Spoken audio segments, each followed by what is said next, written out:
లైంగిక నేరాల నుంచి పిల్లలను రక్షించే పోక్సో చట్టం అమల్లో మరింత అప్రమత్తంగా ఉండాలని సీఎస్ డీజీపీలను డిప్యూటీ సీఎం పవన్ కళ్యాణ్ ఆదేశించారు. తెలంగాణలో జరిగిన 2 ఘటనలను ప్రస్తావిస్తూ పోక్సో చట్టం అమలు, సకాలంలో విచారణ, బాధితుల రక్షణ వంటి అంశాలపై కొన్ని సూచనలు చేశారు. నెల్లూరు జిల్లా రహమతాబాద్ దర్గాకు వంశపారంపర్య ఆధ్యాత్మిక అధిపతి పోక్సో కేసు ఎదుర్కొంటున్న తన విధులను కొనసాగిస్తుండటంపై ముస్లిం మత పెద్దలు, స్థానికుల నుంచి ఫిర్యాదులు వచ్చాయన్నారు. వెంటనే ఈ విషయాన్ని వక్ఫ్ బోర్డు జిల్లా యంత్రాంగం దృష్టికి తీసుకెళ్లి దర్గా పవిత్రతను కాపాడేందుకు చట్టపరమైన చర్యలు తీసుకోవాలని నిర్దేశించారు.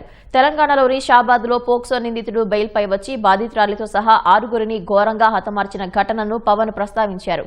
కేసు విచారణ అసంపూర్తిగా వదిలేస్తే బాధితులకు రక్షణ లేకుండా పోయి ఇలాంటి ఘోరాలు జరుగుతాయన్నారు. దీన్ని పోలీసులు హెచ్చరికగా తీసుకోవాలని సూచించారు. జిల్లా స్థాయిలో పోక్సో కేసులను పర్యవేక్షించే ప్రత్యేక సెల్స్ ఏర్పాటు చేయాలన్నారు. పోక్సో ఫిర్యాదులు రాగానే కేసు నమోదు చేయాలని, ఎఫ్ఐఆర్ నమోదు నుంచి కేసు ముగిసే వరకు ప్రామాణిక విధానాన్ని అమలు చేయాలని సూచించారు.